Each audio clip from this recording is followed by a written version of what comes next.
የምንነጋገርበት የመልእክቴ ሐሳብ ኢየሱስ የሕይወት ምንጭ ያፈልቃል የሚል ነው። ክብር ለጌታ ይሁን። ኢየሱስ ክርስቶስ ትናንትና ዛሬ እስከ ለዘላለም ምንድነው? ያው ነው። ሃሌሉያ ጌታ ይባረክ። እንግዲህ በሰው ሕይወት ውስጥ ማንም ሊያረካው የማይችል ክፍተት ይኖራል። ምንም ነገር ብናስገባበት በሕይወታችን ላይ የማይሞላ ሊሞላም ደግሞ የማይችል ጎዶሎ ይኖራል። ማንም ሊመልሰው የማይችል ጥያቄም ይኖራል በሰዎች ሕይወት ውስጥ።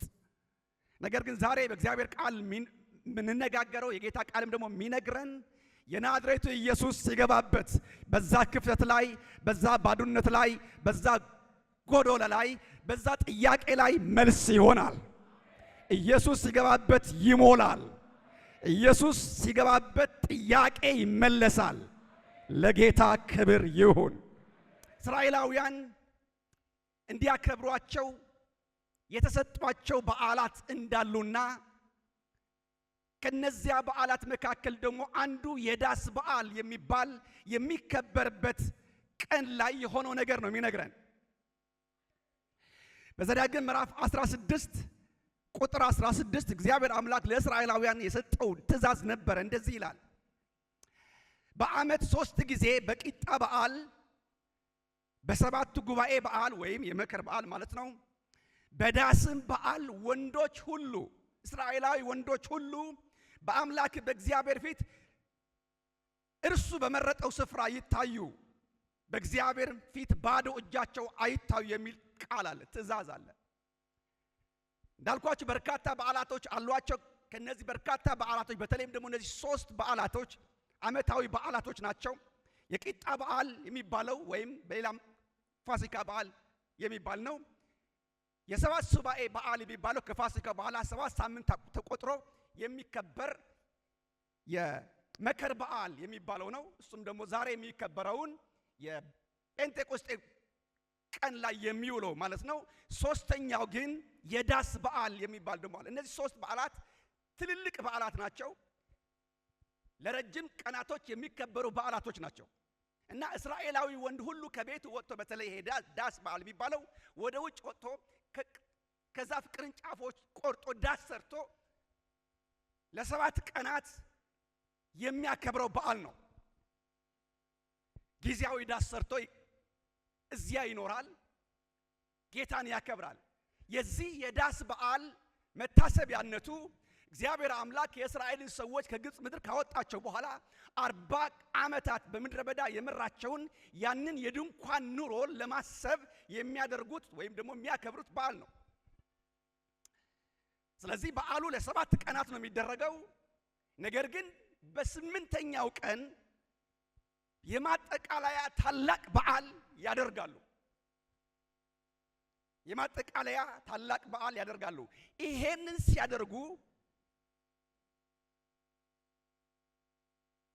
በሁሉም በሰዓቱ ቀን ጧት እየሄዱ ሊቀ ካህኑ ነጭ ልብስ ለብሶ ሊቀ ማለት የክህነት ልብሱን ለብሶ ሕዝቡን አስከትሎ በሰልፍ ከቤተ መቅደስ ከኢየሩሳሌም ካለው ቤተ መቅደስ ይነሳና ሰሊሆም ወደሚባለው መጠመቂያ በሰልፍ ይወስዳቸዋል ካህኑ እና ወደዚያ መጠመቂያ ወደዚያ ሰሊሆም ወደሚባለው መጠመቂያ ወስዶ ከወርቅ በተሰራ ማሰሮ ውሃ ይቀዳሉ።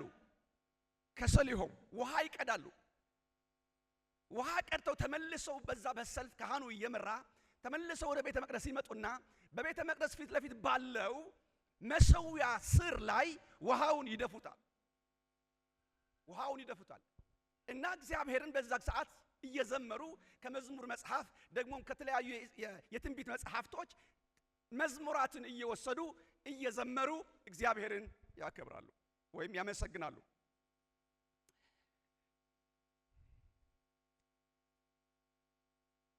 እንግዲህ የዚህ መታሰቢያ ውሃ ቀድቶ የማፍሰሱ መታሰቢያ ያደረጉበት ምክንያት እግዚአብሔር አምላክ ያንን ሕዝብ ከግብፅ አውጥቶ ሲመራቸው በምድረ በዳ ከፍተኛ የሆነ የውሃ ጥም አጋጥሟቸው ነበር። በጣም ብርቱ በሆነው ምድረ በዳ ይሄዱ ስለነበረ በራፊድም ምድረ በዳ በጺን በሚባል ምድረ በዳ ከባድ በሆነ የአሸዋ ምድር ያለበት ሐሩር ያለበት ይሄዱ ስለነበረ ውሃ ያልተገኘበት ቦታ ነበር።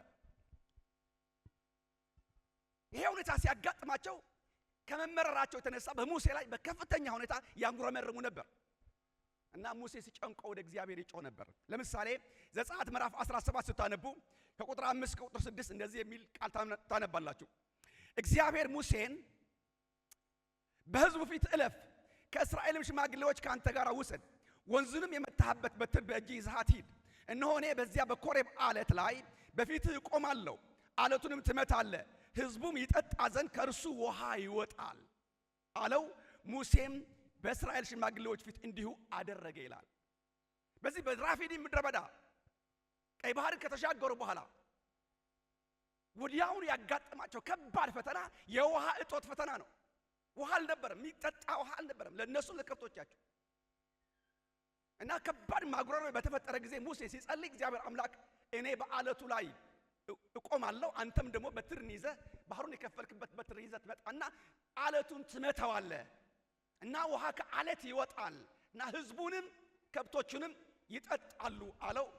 ሙሴም እግዚአብሔር እንዳለው የእስራኤል ሽማግሌዎች ሰብስቦ ሕዝቡን ሰብስቦ ዓለቱን መታው፣ ዓለቱ ውሃ ሰጠ ይላል። ክብር ለጌታ ይሁን።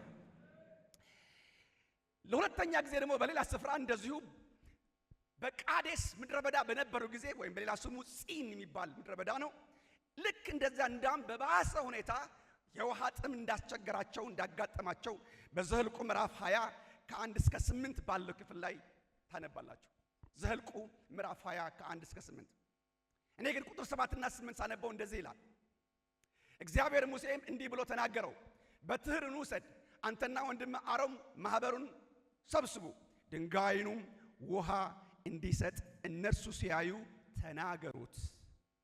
ከድንጋዩ ውሃ ታወጣላችሁ፣ እንዲሁ ማህበሩን ከብቶቻቸውን ታጠጣላችሁ ይላል። ክብር ለጌታ ይሁን። ይሄ ደግሞ ለሁለተኛ ጊዜ ነው።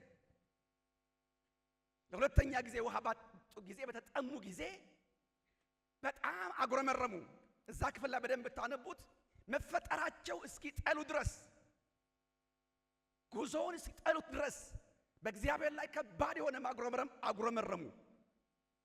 የሚጠጣ ውሃ አልነበረምና እና እግዚአብሔር አምላክ አሁንም ሙሴ በትሩን ይዞ ሄዶ ድንጋዩን እንዲመታው ሳይሆን ምን እንዲያደርገው እንዲናገረው አዘዘው። ሂድና ዓለቱን ውሃ ስጥ ብለህ ተናገረው አለ። ሄደ፣ ህዝቡን ሰበሰበ። ነገር ግን ሙሴ በጣም በህዝቡ ማጉረምረም ተበሳጭቶ ስለነበረ እግዚአብሔር የነገረውን ቃል ተላለፈ። ስለዚህ ድንጋዩን ውሃ ስጥ ብሎ መናገር ትቶ ዓለቱን ምን አደረገው ይላል? በበትር 2 ጊዜ መታው ይላል። ልክ ነው። 2 ጊዜ ሲመታ ውሃ በጣም ብዙ ውሃ ወጣ። ግን እግዚአብሔር አምላክ ሙሴን ተቆጣው። በእስራኤል ህዝብ ፊት አልቀደሳችሁኝም፣ በእኔ አላመናችሁኝም። ስለዚህ ሙሴን አንተና ወንድምህ ወደ ተስፋይቱ ምድር አትገቡም ብሎ እግዚአብሔር ተቆጣው። ለምን? ትንሽ ተናገረ ይለፍ።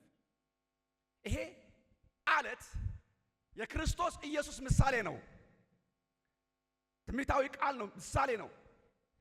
መጀመሪያ ዓለቱን ምታው አለው። ሁለተኛ ግን ዓለቱን ምታው ሳይሆን ተናገረው አለ። የመጀመሪያ የጌታችን የኢየሱስ ክርስቶስ የመስቀል ቅጣቱ ነው። የተወጋበት የተቸነከረበት ምሳሌነት አለ። ኢየሱስ ክርስቶስ በመስቀል ላይ ከተቸነከረ በኋላ ከሞተ በኋላ ከተቀጣ በኋላ ከተመታ በኋላ ሞተ፣ ተቀበረ፣ በሶስተኛው ቀን ተነሳ። ከዛ በኋላ ሁለተኛ ኢየሱስ ክርስቶስ መስቀል ላይ አይሰቀልም፣ እንደገና አይወጋም። ግን ምን ይሆናል? ሰዎች ሁሉ ወደ እርሱ ሮጠው ወደ እርሱ ቀርበው ጥያቄያቸውን፣ ጥማታቸውን፣ ፍላጎታቸውን በጸሎት ወደ እርሱ ያቀርባሉ፣ በንግግር ያቀርባሉ እንጂ እንደገና በበትር እንደገና በጦር አይወጋም። ስለዚህ ነው ጌታ እግዚአብሔር አምላክ ዓለቱን መጀመሪያ ምታው አለ፣ ሁለተኛው ግን ተናገረው አለ። የተመታው አስቀድሞ ኢየሱስ ነው።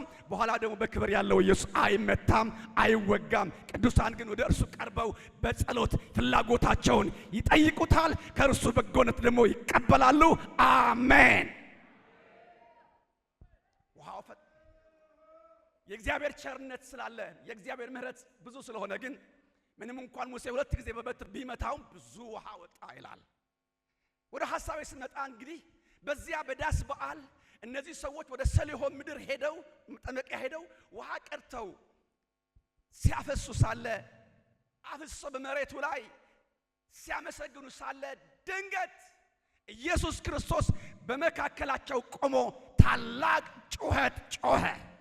ከበዓሉ በታላቁ በኋለኛው ቀን ኢየሱስ ቆሞ፣ እስቲ ኢየሱስ ቆሞ በሉ።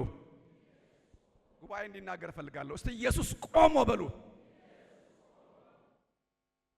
በጩኸት ቃል እንዲህ ብሎ ተናገረ። ማንም የተጠማ ቢኖር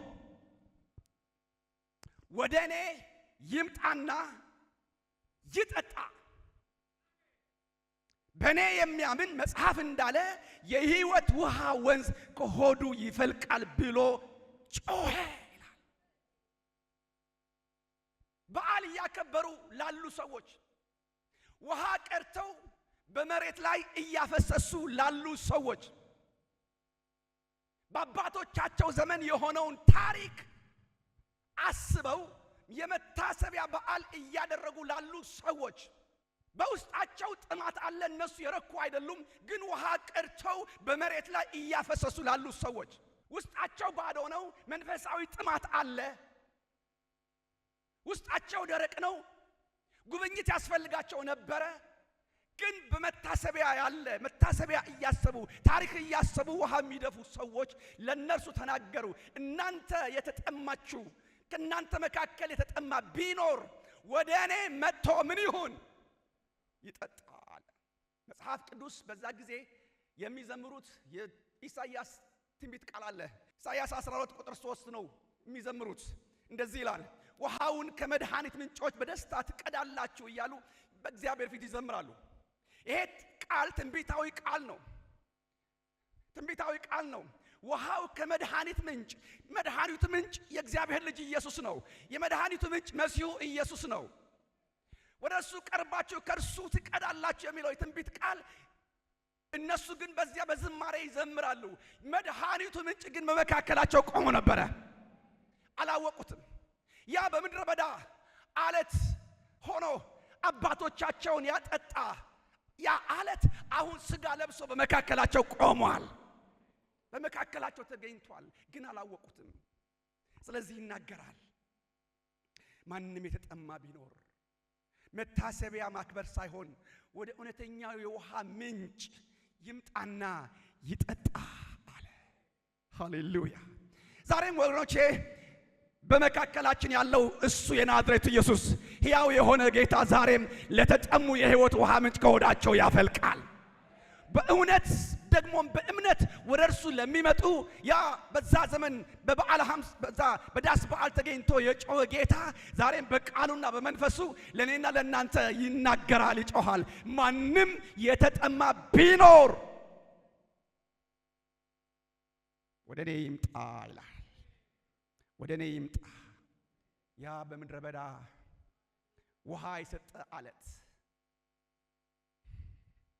አሁን ግን በስጋ ተገልጦ በመካከላቸው እንዳለ ይናገራቸዋል። ወደ እኔ ይምጣ፣ ወደ እኔ ይምጣ፣ ወደ እኔ ይምጣ። ሃሌሉያ! ወደ ማንም አይደለም ያመለከታቸው። ወደዛ ሂዱ አላላቸውም። እንዲህ ማድረጉ አይደለም ያላቸው። ወደ እኔ ይምጣ። እስቲ ወደ እኔ ይምጣ የሚል ቃል ተናገሩት። መንፈሳዊ ጥማት ያቃጠለው የነፍስ እርካታ የፈለገ ውሃ ቀድቶ ማፍሰስ ሳይሆን ውሃ ጠጥቶ መርካት እንዲሆን ጌታ ዛሬም በመንፈሱ ይጣራል። ኢየሱስ ጌታ ነው። ለጌታ ክብር ይሁን። ያ አለት ኢየሱስ ነው። ያ አለት ኢየሱስ ነው። ሕያው አለት ኢየሱስ ነው። ዛሬም በመካከላችን ያለ የሚያረካን ጥማታችንን የሚያረካ ኢየሱስ እሱ ዛሬም ሕያው ነው። ሐዋርያ ጳውሎስ ለቆሮንቶስ ሰዎች ሲጽፍ እንደዚህ ያለ ምዕራፍ 10 ከ1 እስከ 4 እንደዚህ ይላል። ወንድሞች ሆይ ይላል ለቆሮንቶስ ሰዎች፣ ወንድሞች ሆይ ይህንን ታውቁ ዘንድ እወዳለሁ ይላቸዋል። አባቶቻችን ሁሉ ከደመና በታች ነበሩ፣ ሁሉም በባህር መካከል ተሻገሩ፣ ሁሉም ሙሴን ይተባበሩ ዘንድ በደመና በባህር ተጠመቁ፣ ሁሉን ያን መንፈሳዊ መብል በሉ፣ ሁሉም ያን መንፈሳዊ መጠጥ ጠጡ ካለ በኋላ እንደዚህ ይላል ይከተላቸው ከነበረው ከመንፈሳዊ አለት ጠጥተዋል ይልና ያ አለት ክርስቶስ ነበረ ይላል። ያ አለት በምድረ በዳ ውሃ የሰጠ አለት በዚያ በራፊድም ምድረ በዳ በዛ በቃዴስ በጺን ምድረ በዳ ህዝቡ በውሃ ጥም ተቃጥለው በነበሩበት ጊዜ ያ አለት ውሃ ሰጥቶ ጥማታቸውን ያረካ አለት እሱ ክርስቶስ ነው። ዛሬም ወንድሞቼና እህቶቼ መንፈሳዊ ጥማታችን የውስጣችን ባዶነት የነፍሳችን ጥያቄ ሊመልስ የሚችለው አለት ሕያው የሆነው የናዝሬቱ ኢየሱስ ነው። እሱ ዛሬ በመካከላችን አለ። ማንም የተጠማ ቢኖር ወደ እኔ ይምጣና ይጠጣ እያለ በቃሉና በመንፈሱ ይናገራል። የተጠማ ካለ ዛሬም ይሄ ጥሪ ላንተ ነው። የነፍስ ጥያቄ ላለህ ዛሬም ይሄ ጥሪ ላንተ ነው። ሕይወት ባዶ ለሆነብህ ሕይወት ድርቀት ለሆነብህ እርካታ ላጣ ስኬት ላጣ መከናወን ላጣ መንፈሳዊ ትርጉም ግራ የገባህ ዛሬ እግዚአብሔር ቃል ይናገራል። ወደኔ ና ይልሃል። እሱ እውነተኛ እርካታ ይሰጣል። በእኔ የሚያምን መጽሐፍ እንዳለ የሕይወት ውሃ ወንዝ ከሆዱ ይፈልቃል አለ። እስቲ እግዚአብሔር ቃል ሕያው ነው በሉ። ድገሙና ተናገሩ። የእግዚአብሔር ቃል ሕያው ነው በሉ። እስቲ መጽሐፍ እንዳለ ይነግራቸዋል። መጽሐፍት በእጆቻቸው ነበረ። መጽሐፍትን ያነቡ ነበር። የመጽሐፍት አስተማሪዎች ከነርሱ ጋር ነበሩ። ይነግራቸዋል። መጽሐፉ የትንቢቱ ቃል እንደተናገረ እግዚአብሔር አምላክ በመጽሐፍት ወይም በነቢያት መጽሐፍት እንደተናገረው የሕይወት ውሃ ምንጭ እንደሚያፈልቅ በደረቁ ሕይወቶች ላይ ምድረ በዳ በሆነ ሕይወት ላይ እግዚአብሔር አምላክ ውሃን እንደሚሰጥ በነቢያት አስቀድሞ እንደተናገረ በእኔ የሚያምን የትንቢቱ ቃል በሕይወቱ ላይ ይፈጸማል አለ። በእኔ የሚያምን አለ። በኢሳይያስ መጽሐፍ ምዕራፍ 43 ስታነቡ የትንቢቱ ቃል እንደዚህ የሚል ነበር። ከቁጥር 19 ጀምሮ ስታነቡ እኔ ግን አጭሩ ቃል አነባለሁ በመሃል። እነሆ አዲስ ነገር አደርጋለሁ፣ እርሱም አሁን ይበቅላል፣ እናንተም አታውቁትምን? በምድረ በዳ መንገድን በበረሃ ወንዞችን አደርጋለሁ። ምስጋናዬ እንዲናገሩ ለእኔ የፈጠርኩትን ሕዝብ የመረጥኩትን ሕዝቤን አጠጣ ዘንድ በምድረ በዳ ውሃ በበረሃ ወንዞችን ሰጥቻለሁ አለ። ስለዚህ የምድረ በዳ አራዊት፣ ቀበሮች፣ ሰጎኖች ያከብሩኛል አለ። ይሄ ትንቢት ቃል ነው። ጌታ እየጠቀሰው ያለው በመጽሐፍ እንደተነገረው የሚለው ይሄን ቃል ነው። እግዚአብሔር አምላክ በበረሃ ወንዞችን በምድረ በዳ ወንዞችን በበረሃ ውሃን እንደሚሰጥ ተናገረ። ይሄ ምድረ በዳ ይሄ በረሃ ሊትራል የሆነ የምናውቀው በረሃና ምድረ በዳ ማለቱ ሳይሆን በሰዎች ሕይወት ምድረ በዳነት፣ በሰዎች ሕይወት በረሃነት፣ ውሃ ማጣት፣ እርካታ ማጣት ላይ እግዚአብሔር ወንዞችን እንደሚሰጥ ሕይወት የሚሰጥ መንፈሳዊ ወንዝ እንደሚከፍት ነው ትንቢቱ የሚናገረው። ስለዚህ ነው በእኔ የሚያምን ወደ እኔ የሚመጣ በሕይወቱ ምድረ በዳ ላይ በሕይወቱ በረሃ ላይ ምንጮች ይከፈታሉ አለ።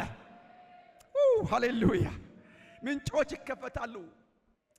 ኢየሱስ ጌታ ነው። ይሄ ለራሱ በፈጠረው ለራሱ በመረጠው ሕዝብ ላይ በዚያ በሕይወቶቻቸው ላይ በምድረ በዳ ሕይወታቸው ላይ በበረሃ ሕይወታቸው ላይ ውሃንና ወንዝን ሰጥቻለሁ አለ። ይሄ ቃል ዛሬም ሕያው ቃል ነው። ወንድሜ ዛሬ እስቲ ለእግዚአብሔር ቃል አሜን በለኝ። የዚህ ቃል እውነት ባንተ ሕይወት ላይ ይሆናል። የዚህ ቃል እውነት ዛሬ በቤትህ ላይ ይሆናል። ዛሬ በኑሮህ ላይ ይሆናል። ምድረ በዳ በሆነው ሕይወትህ ላይ፣ በረሃ በሆነው ሕይወትህ ላይ፣ እርካታ ባጣህበት ሕይወትሽ ላይ እህቴ ሆይ ዛሬ እግዚአብሔር አምላክ በቃሉ እንደተናገረ እንዲሁ በመንፈሱ ባንተና ባንቺ ሕይወት ላይ ያደርጋል። ለምን ይናገራል? ምስጋናዬን እንዲናገሩ ይላል። ክብርን እንዲሰጡኝ፣ ምስጋናዬን እንዲናገሩ በሕዝቤ ላይ ውሃን በሕዝቤ ላይ ወንዞችን ሰጥቻለሁ አለ። ዛሬ ክርስትና ትርጉም ያጣ የሆነብህ አምልኮ፣ ጸሎት ጣዕም የሌለው የሆነብህ መጸለይ የደከመ ማገልገል የደከመ ለጌታ መሮጥ የደከመ መንፈሳዊነት ከውስጥ ምናልባት ጠፍቶ ውስጥ ባዶ የሆነ ውሃ የሌለበት እርካታ የሌለበት ህይወት እየመራህ ወይም እየኖርክ ያለ ወንድሜ ወይም እህቴ ዛሬ ጌታ በቃሉ የሚናገረው ይሄ ወንዝ ዛሬ በህይወትህ ላይ ከፍታለሁ ይላል። ይሄ ዛሬ ወንዝ በህይወትህ ላይ ከፍታለሁ፣ ስለዚህ በረሃህን ደግሞ አለመልማለሁ ይላል። ለጌታ ክብር ይሁን። ኢሳይያስ ጨምሮ ሲናገር አሜን፣ ክብር ስጡ ለጌታ።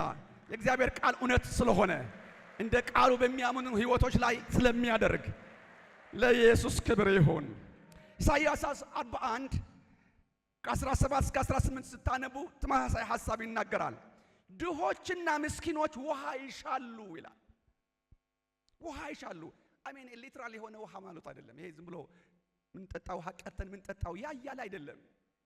ይሄ መንፈሳዊ ቃል ነው። ጌታ ኢየሱስ ክርስቶስ እንደተናገረ እኔ የነገርኳችሁ ቃል መንፈስ ነው ህይወትም ነው እንዳለ ስጋዬን ያልበላ ደሜን ያልጠጣ የእግዚአብሔር መንግስት አይወርስም ብሎ ይሲል እንዴት አርጎ ነው እሱ ስጋውን የሚያበላን? እንዴት ነው ደሙ የሚያጠጣ? ይሄ የሚያስጨንቅ ግግር ነው። ይሄ ማን ሊሰማው ይችላል እንዳሉ እና ጌታ እኔ እኮ የነገርኳችሁ ቃል መንፈስ ነው እና ህይወት ነው እንዳለ ስለ ውሃ ሲያወራ የእግዚአብሔር ቃል፣ ስለ ወንዝ ሲያወራ የእግዚአብሔር ቃል እኛ የምናውቃቸው ምድራዊ ወንዞች ከፍቶ እንደሚሰጥ ማለት አይደለም። ግን በዚያ ምሳሌነት በሰዎች ህይወት ውስጥ መንፈሳዊ ውሃ መንፈሳዊ ወንዝ እንደሚከፍትና ከዛ የተነሳ ምድረ በዳነትን የህይወት ድርቀትን በማስወገድ ልምላሜንና እርካታን እንደሚሰጥ ለመግለጥ ነው። ሃሌሉያ! ስለዚህ ነው የእግዚአብሔር ቃል በዚህ ስፍራም ሲናገር ድሆችና ምስኪኖች ውሃ ይሻሉ አያገኙም ይላል። ምላሳቸው በጥማት ደርቋል፣ ማንም ሊሰጣቸው አልቻለም። እውነተኛ የነፍስ እርካታ የውስጥ እርካታ የትም ሄደህ አታገኘውም። የውስጥ ጥማት የውስጥ ጥያቄ ማንም አይመልስልህም። ገንዘብ ሊኖርህ ይችላል፣ ትምህርት ሊኖርህ ይችላል፣ whatever ብዙ ነገር ሊኖርህ ይችላል። ግን ይሄ ክፍተት እነዚህ ነገሮች አይሞሉትም። ግን ምን አለ እግዚአብሔር ቃል? እኔ እግዚአብሔር አለ። ሃሌሉያ! እኔ እግዚአብሔር እሰማቸዋለሁ አለ። የእስራኤል አምላክ እኔ አልተዋቸውም አለ እና በወናዎች ኮረብቶች ላይ ወንዞችን በሸለቆች መካከል ምንጮችን እከፍታለሁ አለ። እስቲ ይከፈታል በል። እምንና ጮህ እስቲ ይከፈታል በል። እስቲ በህይወቴ ላይ በል። እስቲ እግዚአብሔር አምላክ በምድረ በዳዬ ላይ ወንዞችን ይከፍታል፣ ውሃዎችን ያፈሳል። ሃሌሉያ! ማንም ሊያረካን ባይችል ብዙ ነገር ወደ ህይወታችን ብናስገባ ሊያረካን አይችልም። ግን ጌታ አለ እኔ እሰማቸዋለሁ፣ የነፍሳቸውን ጩኸት እሰማለሁ፣ የውስጣቸውን ጥያቄ እሰማለሁ፣ የውስጣቸው ክፍተት አያለሁ፣ የውስጣቸው ጥያቄ አውቃለሁ። ስለዚህ የመንፈሳቸው ጩኸት የውስጣቸው ጩኸት እኔ እሰማለሁ አለ። ጌታ ይሰማሃል ወንድሜ። ምን ላርግ እያልክ የምትጨነቅ ነገር ግራ የገባ እርካታ ያጣ የሆነ ነገር ብታደርግ ልብህ ላይ ውስጥ ላይ ጠብ የማይል ደስታ የማይሰማ እርካታ የማይሰማ አንዱን ብታረገው የሆነ ነገር ብታረግ የሆነ ነገር ብትጠጣ የሆነ ነገር ብትበላ የሆነ ነገር ብትለብስ የሆነ ነገር ብታረግ ምንም አይነት እርካታ የማይሰማ ግን ነፍስህ የምትጮህብህ ዛሬ እግዚአብሔር አምላክ ይነግርሃል።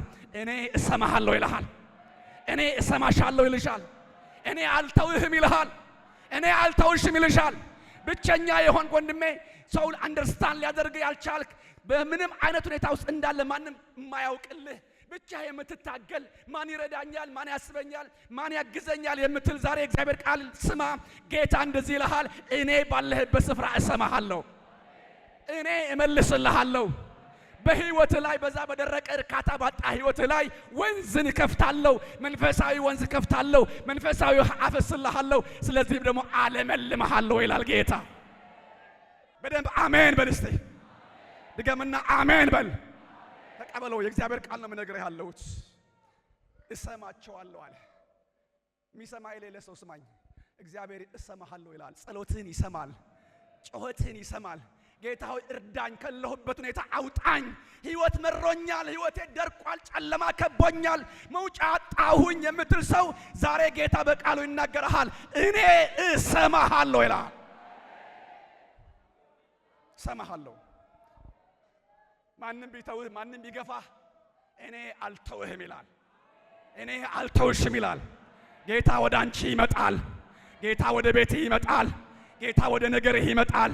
ማንም ግድ ባይለው ግድ ባዩ ጌታ ወደ አንተ ይመጣል። ወደ ቤትህ ይገባል። ወደ ጉዳይህ ይገባል። አንተና ማንም ሊፈታው የማይችለው ቋጠሮህን ይፈታዋል። እመንና አሜን በል። ድገምና አሜን በል። ምድረ በዳውን ለውሃ ማቆሚያ የጥማት ምድር ለውሃ ማፍለቂያ አደርጋለሁ አለ። ሃሌሉያ! ያ የጥማት ህይወት፣ ያ ምንም ነገር የማይገኝበት ህይወት እግዚአብሔር አምላክ የውሃ ማቆሚያ የውሃ ማፍለቂያ ይሆናል። ለዚህ እኮ ነው ተጠምተው ውሃ እያፈሰሱ ናቸው። ተጠምተው በዓል እያከበሩ ናቸው። ውስጣቸው ጥማት አለ፣ ውስጣቸው ረሃብ አለ፣ ግን በዓል ያከብራሉ። ማንም የተጠማ ቢኖር ወደ እኔ ይምጣ አለ ጌታ። በእኔ የሚያምን አሁን እንደተነበበው እንደ እግዚአብሔር ቃል በህይወቱ የህይወት ውሃ ወንዝ አፈልቃለሁ አለ። በጌታ በኢየሱስ ስም ዛሬ በህይወታችሁ ላይ ይሄ ወንዝ ይፍለቅ። በኢየሱስ ስም በእህቶቼና በወንድሞቼ ላይ ይህ የህይወት ውሃ ወንዝ ይፍለቅ። የጌታ መንፈስ ይናገረኛል። አፈር የሞላባቸው ምንጮች፣ ቆሻሻ የሞላባቸው ምንጮች፣ ከዚህም የተነሳ ውሃ ማመንጨት ያልቻሉ ምንጮች ይለኛል የጌታ መንፈስ። ዛሬ ቆሻሻውን አነሳለሁ ይለኛል። ዛሬ አመዱን ከዚያ አነሳለሁ ይላል። ከዚህ የተነሳ አዲስ ዝማሬ ይሆናል። ከዚህ የተነሳ አዲስ ጉልበት ይሆናል። ከዚህ የተነሳ አዲስ አገልግሎት ይሆናል። ህይወት ይቀጥላል በኃይል፣ አገልግሎት ይቀጥላል በኃይል። የጌታ መንፈስ አስገራሚ ነገር በህይወትህ ላይ ያደርጋል። እመንና አሜን በለኝ። በወናዎች ኮረብቶች ላይ ወንዞች፣ በሸለቆዎች መካከል ምንጮች እከፍታለሁ። ምድረ በዳውም ለውሃ ማቆሚያ የጥማት ምድር ለውሃ መፍለቂያ ይሆናል። መጽሐፍ እንዳለ ይሄ ይሆናል። ጌታ እንዳለ የሚያምን በሚያምን ሰው ላይ ይሄ ይሆናል። እስቲ አምናለሁ በልና ጮህ። የእውነት እስቲ አምናለሁ በለው ለጌታ። እንደ ቃል በህይወቴ ላይ ይሆናል በል እስቲ። ሃሌሉያ!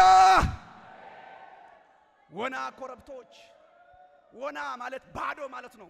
ምንም የሌለው የፈረሰ ማለት ነው። የፈረሰ ኮረብታ፣ ባዶ የሆነ ሸለቆ፣ ምድረ በዳ የሆነ ስፍራ፣ ይሄ የሰዎች የህይወት መግለጫ ነው። ዛሬም የህይወት ምድረ በዳችን፣ የህይወት ሸለቋችን እንደ ወና ኮረብታ ምንም እንደሌለው፣ ምንም ሳር፣ ምንም ልምላሜ እንደሌለው የሆነ ህይወታችን እግዚአብሔር አምላክ ይቀይረዋል። ሃሌሉያ! እግዚአብሔር አምላክ ይቀይረዋል። የሚያምን ሰው አሜን እያለ ይውሰደው ቃሉን። የውሃ ማቆሚያ ያደርገዋል። የልምላሜ ስፍራ ያደርገዋል። ጌታ አለ በእኔ የሚያምን ይሆንለታል አለ። ይሄ ነው የሚሆነው ስታምን። በእኔ የሚያምን አለ እምነት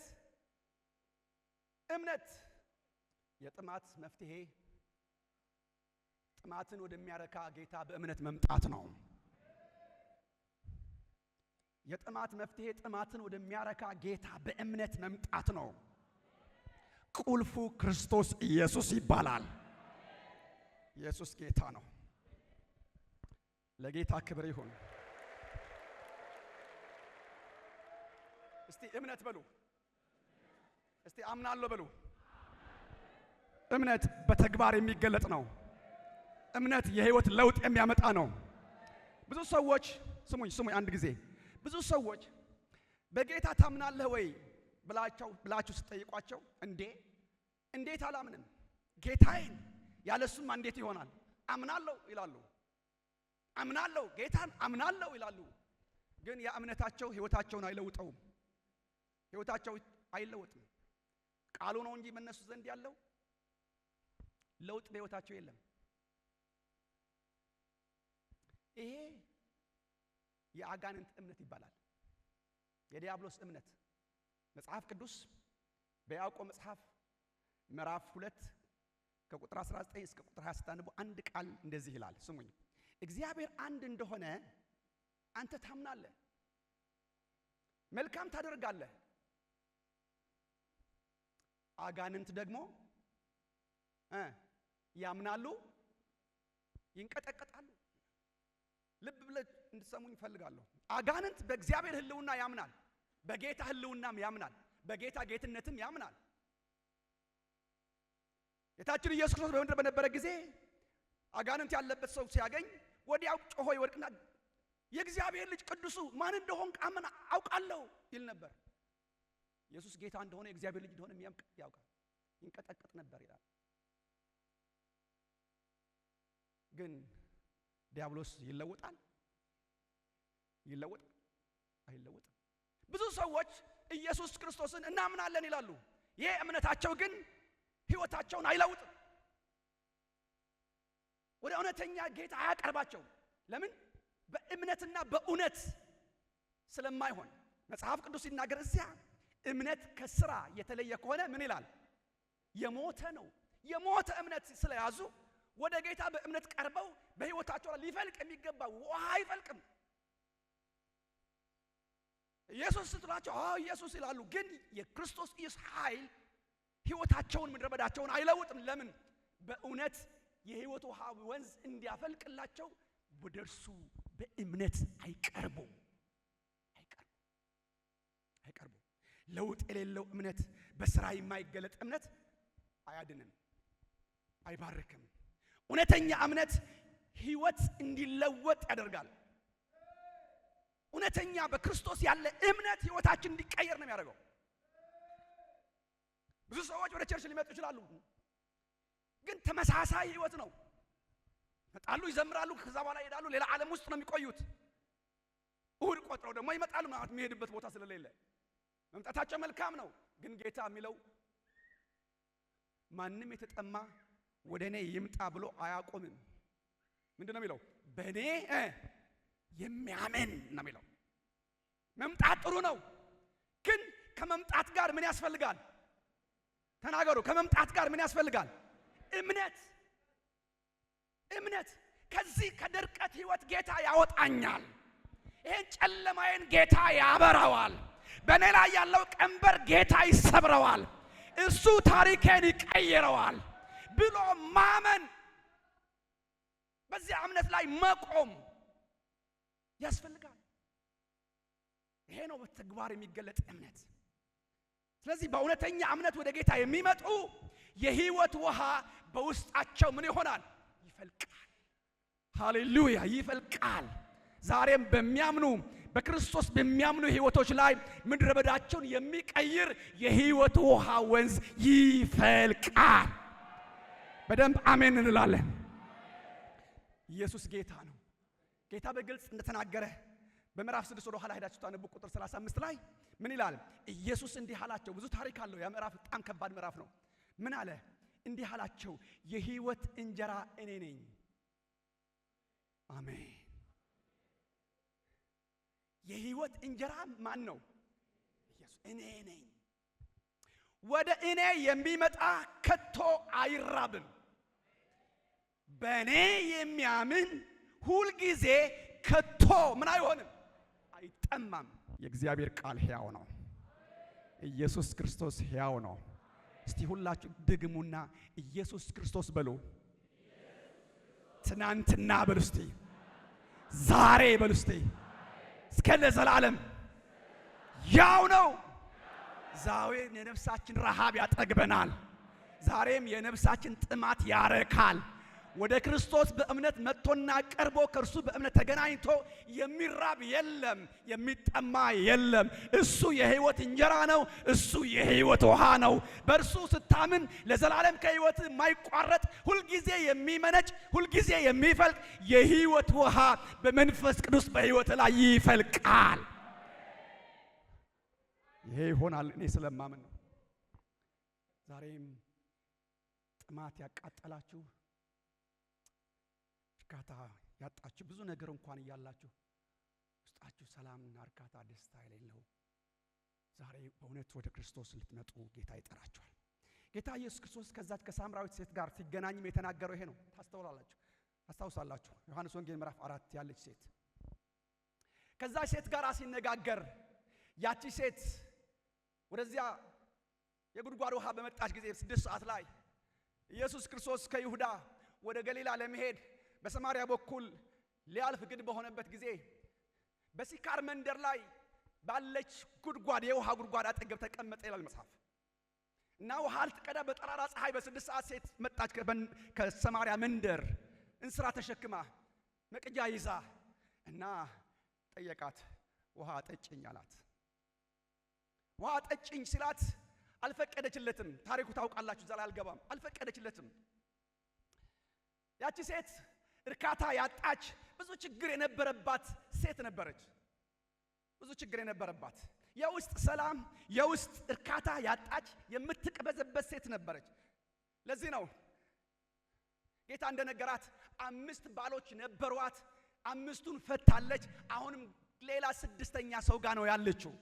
አንዱን ትፈታለች አላረካትም፣ ሌላው ታገባለች አላረካትም፣ አንዱን ትፈታለች አላረካትም፣ ሌላ ምንም አይነት እርካታ ያጣች ህይወቷ የሚቀበዘበት ሴት ነበረች። እና ውሃ ጠጭኝ ሲላት አልፈቀደችም። እና በጣም አስገራሚ ቃል ነገራት። እንደዚህ አለ ቁጥር 10 ላይ ምዕራፍ 4 ውሃ አጠጭኝ የሚልሽ ማን መሆኑን ሃሌሉያ ማን መሆኑን ብታውቂው፣ አያችሁ ብታውቂው አንቺ ትለምኚው ነበርሽ እና የህይወት ውሃ ይሰጥሽ ነበር አላት። ከመቅበዝበዝ የሚያሳርፍ እርካታ ከማጣት የሚያሳርፍ የህይወትን ጥያቄ የሚመልስ የህይወት ውሃ ይሰጥሽ ነበረ። ከመቅበዝበዝ ያሳርፍሽ ነበረ። ከጥያቄሽ ያሳርፍሽ ነበረ። ጥያቄ አለብሽ፣ ጥማት አለብሽ፣ አለማረፍ አለብሽ፣ አለመርካት አለብሽ። ግን ይሄ ሊሰጥሽ ይሄ ሊያደርግልሽ የሚችለውን አጠገብሽ የቆመውን ግን አላወቅሽው፣ አላወቀችው። ስለሱ አለወቅስ አይደለም። ዛሬ እኔና እናንተ በመካከላችን ያለ በመንፈስ ያለው ኢየሱስን ስላላወቅን ከርሱ ጠይቀን ወደሱ ቀርበን ከርሱ ልንቀበለው የሚገባ ብዙ ባርኮት አልተቀበልንም። ከሱ ጋር ተነካክተን በርሱ ልንዳሰስና ልንፈወስ የሚገባውን አልተዳሰስንም፣ አልተፈወስንም። ስሙን እናውቀዋለን እንጂ በስሙ ውስጥ ያለው ኃይል አላወቅነው። አላወቅሽውም አላት። አላወቅሽውም። አንድ ተራ አይሁዳዊ መስሎሻል፣ ግን የእግዚአብሔር ስጦታ አረ ሃሌሉያ የእግዚአብሔር ስጦታ ፓኬጅ በውስጡ ብዙ መልካም ነገር ይዞ ያለ ስጦታ ከአብ የተላከ ላንቺ የተሰጠ አጠገብሽ የቆመው እሱ ኢየሱስ ነው አለ። ዛሬም ወንድሜ ስማ፣ እህቴ ስምሽ፣ መካከላችን ያለ የናዝሬቱ ኢየሱስ የእግዚአብሔር ስጦታ ነው። ለኔና ላንተ ለእያንዳንዳችን ለሚያስፈልገን እንደ ጥያቄያችን መልስ ሊሰጥ የሚችል ለጥያቄያችን መልስ ያለው ለጉድለታችን ሙላት ያለው ሸክማችን ለእያንዳንዳችን ከላያችን ላይ ሊያነሳ የሚችል ኦራዲያኖሳ ካታካያ ለእያንዳንዳችን እንደ ማንነታችን ሊመልስልን የሚችል የእግዚአብሔር ስጦታ ኢየሱስ ክርስቶስ በመካከላችን አለ አለ። ብታውቂው አለ ዛሬ የሚናገር ብታውቀኝ ይልሃል። ብታውቀኝ ትለምነኝ ነበር ይልሃል። ትለምነኝ ነበር፣ እኔም ደግሞ ጥያቄህን መልስልህ ነበረ። የህይወት ውሃ ይሰጥህ ነበረ። ታሪክህን የሚቀይር፣ ዘመንህን የሚቀይር፣ ደስቲኒህን የሚቀይር፣ ፊውቸርህን የሚቀይር፣ መጪ ዘመንህን የሚቀይር፣ ቤትህን የሚቀይር፣ ትዳርህን የሚቀይር፣ ኤቭሪ ነገርህን የሚቀይር አስገራሚ ማዳን ያደርግልህ ነበር። ማንም የተጠማ ቢኖር ወደ እኔ ይምጣ አለ። ወንድሜ ሃይማኖታዊ ስርዓት አይደለም እያደረግን ያለ። እነዛ በዓል እያከበሩ የነበሩ ሃይማኖታዊ ስርዓት ነበር። ውሃ ቀርተው ውሃ ያፈሳሉ። ኢየሱስ ግን ሕያው ሆኖ በመካከላቸው ተገለጠ። ዛሬም ኢየሱስ ክርስቶስ የሚለው ሃይማኖታዊ ነገር ልናደርግ አይደለም እዚህ ያለ ነው። ህይወት እንድንካፈል ነው። ከመንፈስ ቅዱስ እንድንካፈል፣ ከጌታ ጋር በእምነት እንድንነካካ፣ በእምነት እንድንነካካ ሃሌሉያ። እሱ ጥያቄያችን ይመልሳል። እና አንቺ ትለምኚው ነበር የህይወት ውሃ ይሰጥሽ ነበር ሲላት አልገባትም። አሁን ምናልባት እየተናገርኩት ያለው ነገር ምናልባት ማይገባችሁ ኖር እንደሆነ እግዚአብሔር ያብራራላችሁ። አሜን። አልገባትም እና እንደዚህ አለች፣ ጌታ ሆይ መቅጃ የለህም፣ ጉድጓዱ ጥልቅ ነው፣ እንግዲህ የህይወት ውሃ ከወዴት ታገኛለህ አለችው። የምድራዊ ውሃ ጉዳይ ያወራት መሰላት። ጌታ ግን መልሶ እንደዚህ አላት ቅድም ምዕራፍ 7 ላይ እንደተናገረ ከዚህ ውሃ የሚጠጣ ሁሉ እንደገና ምን ይሆናል? ይጠማል። ከዚህ ተፈጥሯዊ ውሃ የሚጠጣ ተመልሶ እንደገና ይጠማል። እኔ ከምሰጠው ውሃ ሃሌሉያ የሚጠጣ ሁሉ ግን ለዘላለም ምን አይሆንም? አይጠማም። አሜን። አይጠማም። እኔ የምሰጠው ውሃ በእርሱ ውስጥ ለዘላለም ሕይወት የሚፈልቅ የውሃ ምንጭ ይሆናል። ባንተ ውስጥ የውሃ ምንጭ ይፈልቃል። እመነኝ፣ ባንቺ ውስጥ የውሃ ምንጭ ይፈልቃል። የተዳፈነውም ይከፈታል። ይሄ ለአንድ ጊዜ አይደለም። በክርስቶስ በሆንክበት ዘመን ሁሉ ለዘላለም በውስጥ የሚፈልቅ ውሃ ይሆናል። ስለዚህ በድርቁ ዘመን፣ በፈተና ጊዜ፣ በመከራ ጊዜ፣ በማዕበል ጊዜ በውስጥ እየፈለቀ የውስጥን ድርቀት ያረሰረሳል። ጥያቄህን ይመልሳል። አይዞ ካንተ ጋር ነኝ ይላል። ስለዚህ በምድረ በዳው ታቋርጣለህ፣ በወጀብና በማዕበል መካከል ታልፋለህ። የሚያጽናና የህይወት ውሃ ውስጥ ከውስጥ ይፈልቅ። እስቲ በእኔ ውስጥ በለኝ። በእኔ ውስጥ የህይወት ውሃ ይፈልቃል። እመንና ተናገር። ውስጥ ይፈልቃል በል። ምድራዊ ነገር አያረካም። ይኑር ምድራዊ ነገር ችግር የለም፣ ግን እሱ እውነተኛ እርካታ አይሰጥም። ብታቀያይር የሆነ ነገር ብታደርግ አያሳርፍህም።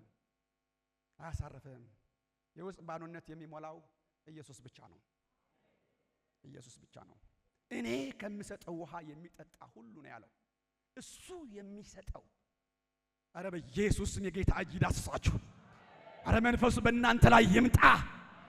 ሃሌሉያ። እሱ የሚሰጠው ውሃ በህይወትህ ላይ ማንም አያደርቀው፣ ይፈልቃል። ለዘላለም እንዳትጠማ ያደርግሃል። በቃ ባዶነት፣ ችግር ሊኖር ይችላል፣ ፈተና ይኖራል፣ እጦት ሊኖር ይችላል፣ ግን ውስጥህ ግን እርካታ ይፈልቃል፣ መዝሙር ይፈልቃል። ሃሌሉያ። ትዘምራለህ ዝም ብለህ። ጓዳ ባዶ ነው፣ ኪስህ ባዶ ነው፣ ልብህ ግን ውስጥህ ግን ይዘምራል። ሁኔታ በዙሪያ ያለ ወጀቡ ብርቱ ነው፣ አንተ ውስጥ ግን መዝሙር አለ።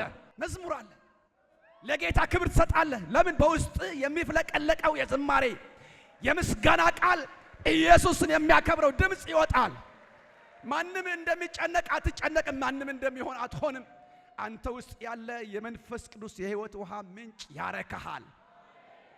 ይሄ ነው የሚለው ዛሬም ሕያው ጌታ ወደ እኔ የሚመጣ በእኔ የሚያምን የህይወት ውሃ ወንዝ ከሆዱ ይፈልቃል።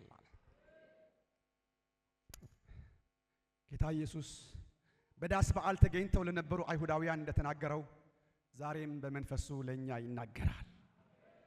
በዛ ዘመን በአካል ተገኝቶ እንደተናገረ ዛሬ በመንፈስ ቅዱስ ይናገራል። ተጠማችሁ ሰዎች፣ እርካታ ያጣችሁ ሰዎች፣ ብዙ ነገር ሞክራችሁ ብዙ የሞከራችሁት ነገር የፈለጋችሁትን ያህል ልባችሁ ያላሰረፈላችሁ ሰዎች፣ ዛሬም ጥያቄ ያለባችሁ፣ ዛሬም የውስጥ ድርቀት፣ ምድረ በዳነት፣ በረሃነት ቢሰማችሁ፣ ብዙ ነገር ሞከራችሁ፣ ያንን ሞከራችሁ፣ አንዱን ፈታችሁ፣ አንዱን አገባችሁ፣ የሆነ ነገር ወጣችሁ ወረዳችሁ፣ ግን ያው የሆናችሁ ዛሬ የምስራች አለኝ። ወደ ኢየሱስ ነው፣ እሱ ያረካችኋል። በህይወታችሁ ላይ ማንም ሊያረካው የማይችለውን እርካታ የሚሰጥ የህይወት ውሃ ወንዝ በመንፈስ ቅዱስ ይከፍትላችኋል።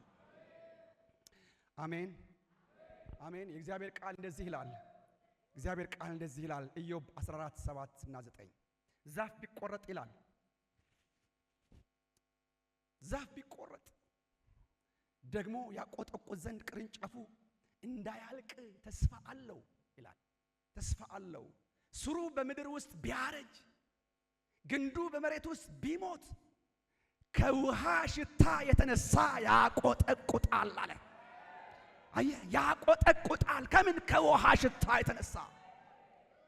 ዛሬ የደከመ ህይወት ያለ፣ የተበላሸ ህይወት ያለ የኔ ነገር ሊነሳ አይችልም። ያረጀና የደከመ ጉዳይ ነው። ውስጤ ሞቷል፣ ውስጤ ደክሟል። እንደ ቀደመው እንደ ልጅነቴ እንደ መጀመሪያ ጌታ እንደማውቀው ልሆን አልችልም። የኔ ነገር ድሮ ቀረ የምትል ወንድሜ የምትል እህቴ እኔ የምስራች ቃል አለኝ። ከውሃው ሽታ የተነሳ ህይወት ያቆጠቁጣል። ከውሃ ሽታ የተነሳ ያረጀ ነገር ይታደሳል። ከውሃ ሽታ የተነሳ የሞተ ነገር በህይወት ይኖራል። ጌታ በመንፈሱ ጌታ በቃሉ ያቆጠቁጣል። ተስፋ ያጣሽ በብዙ ነገር ተስፋ ያጣህ ብዙ ነገር የተበላሸብሽ ሊሰራ አይችልም። እንደገና ሊበጅ አይችልም። እኔ እንደገና ሰው ልሆን አልችልም። እንደ ሰው ልቆጠር አልችልም። በሰው ተርታ መግባት አልችልም። እንደገና በጌታ ፊት መቆም አልችልም። እንደገና ማገልገል አልችልም። እንደዚህና እንደዛ የምትል ወንድሜ ዛሬ እግዚአብሔር ቃል ስማ። ከውሃ ሽታ የተነሳ እንደገና መነሳት ይሆናል። እንደገና መቆም ይሆናል። እንደገና ማቆጥቆጥ ይሆናል። የሚያምን ሰው አሜን። የእግዚአብሔር ወንዝ ውሃ የተሞላ ነው፣ የሚበቃ ነው። ሃሌሉያ። ደግሜ እናገራለሁ፣ ኢየሱስ ክርስቶስ ትናንትና ዛሬ እስከ ለዘላለም ሕያው ነው። እኔ የማመልከው ጌታ ሕያው ጌታ ነው። ዛሬ እኔ እንደተናገረ ዛሬ በመንፈሱ ተናግሮ ያደርጋል።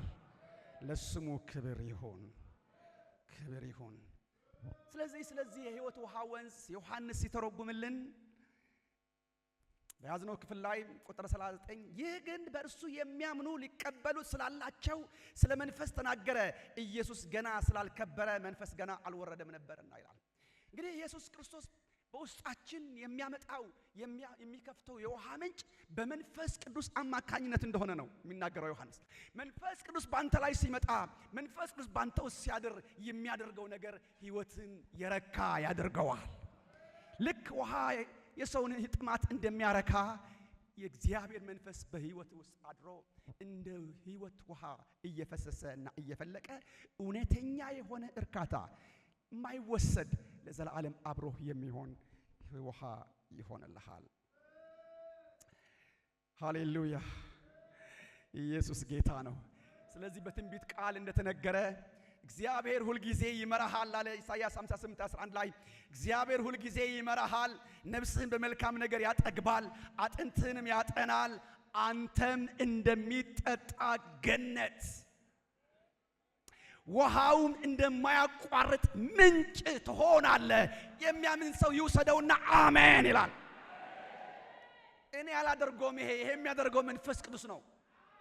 እኔ አላደርገውም። ይሄ የሚያደርገው ኢየሱስ ክርስቶስ በመንፈሱ ነው። ባንተ ህይወት ላይ እሱ ጋር ስትገናኝ ህይወት ለእርሱ ስትሰጥ እሱ ወደ አንተ በመንፈሱ ሲመጣ ባንተ ህይወት ከሚከፍተው የህይወት ውሃ ወንዝ ምን ትሆናለህ አለ? እንደሚጠጣ ገነት ትሆናለህ። እንደሚጠጣ ገነት አንተ ጋር እርካታ ይሆናል። አንተ ረክተህ ለሌላም የበረከት የእርካታ ምክንያት ትሆናለህ። ካንተ የሚቀዳ የህይወት ውሃ ይኖራል። ካንተ የሚፈስ ሌሎችን ሊተርፍ የሚችል ውሃ ይቀዳል። የሚቀዳ ገነት፣ ከህይወት የሚቀዳ መልካም ነገር፣ የመልካም ጸጋ ይኖራል። ለቤተሰብ፣ ለዘመድ፣ ለሰው ሁሉ በረከት ትሆናለህ። ውሃው እንደማያቋርጥ ምንጭ ትሆናለህ። እግዚአብሔር ቃል እንደዚህ ነው የሚለን። ዘመንህ የተባረከ ይሆናል። አሜን፣ አሜን፣ አሜን። ኢየሱስ ጌታ ነው። ኤርምያስም ይህን ደግሞ ይናገረዋል። በእግዚአብሔር የታመነ እምነቱ እግዚአብሔር የሆነ ሰው ብሩክ ነው አለ። በውሃ አጠገብ እንደተተከለ በወንዝ ዳር ስሩን እንደሚዘረጋ ሙቀት ሲመጣ እንደማይፈራ ቅጠሉ እንደሚለመልም በድርቅ ዓመት እንደማይሰጋ ፍሬው እንደማያቋርጥ ዛፍ ይሆናል አለ። በእግዚአብሔር የታመነ በጌታ የታመነ በውስጡ ካለው ከመንፈስ ኃይል የተነሳ ሙቀት አያሰጋውም፣ ሙቀት አያሰጋውም፣ ድርቀት አያሰጋውም። ልክ በወንዝ ዳር በውሃ ዳር እንደተተከለ ዛፍ ይሆናል አለ። ቅጠሉ አይረግፍም፣ ፍሬው በጊዜው እንደሚሰጥ እንዲሁ ይሆናል አለ። ይሄ እግዚአብሔር ቃል እውነት ነው ወንድሜ። ይሄ ዱስኩር አይደለም። ይሄ እግዚአብሔር ቃል እውነት ነው። ከጌታ ጋር ስትጠጋ ወደ እርሱ በእምነት ስትቀርብ የሚሆነው ህይወት እንደዚህ ነው የሚለመልስ። ሙቀቱ ሐሩሩ ፈተና ነው። ልዩ ልዩ መከራ ሊሆን ይችላል። ግን ምንም ይሆን ከጌታ ጋር ካለህ ሕይወትህ አይደርቅም፣ ሕይወትህ ይለመልማል። እሱ እግዚአብሔር የታመነ ስለሆነ እንደ ቃሉ ያደርጋል። ስለዚህ ወደ እኔ ኑ ብሎ የሚጣራው ጌታ ሕያው ነው፣ ዛሬም ይሰራል። በቃሉ እንደተናገረ ብናምን በሕይወታችንም ዛሬም ይሰራል። መንፈስ ቅዱስ የሕይወት ውሃ በውስጣችን እንደገና ያፈልቃል። አሜን። ስለዚህ ዛሬ እንደገና ወደ እርሱ በእምነት እንቅረብ፣ ልባችንን እንክፈት። አንተ ብሩክ ምንጭ ሆይ ፍለቅ እንበለው። አንተ ብሩክ ምንጭ በሕይወቴ ላይ ፍለቅ፣ በቤቴ ላይ ፍለቅ፣ በትዳሬ ላይ ፍለቅ፣ በልጆቼ ላይ ፍለቅ፣ በዘመኔ ላይ ፍለቅ እንበለው። አንተ ብሩክ ምንጭ መንፈስ ቅዱስ ሆይ ፍለቅ እንበለው። አንተ የሕይወት ውሃ ፍለቅ በሕይወቴ፣ አረስርሰኝ፣ ታሪኬን ቀይረው፣ ነገሬን ቀይረው። ቃል ሰምቻለሁ፣ እንደ ቃልህ ዛሬ በሕይወቴ ላይ ይሁን እንበለው። እስቲ አሜን በሉ።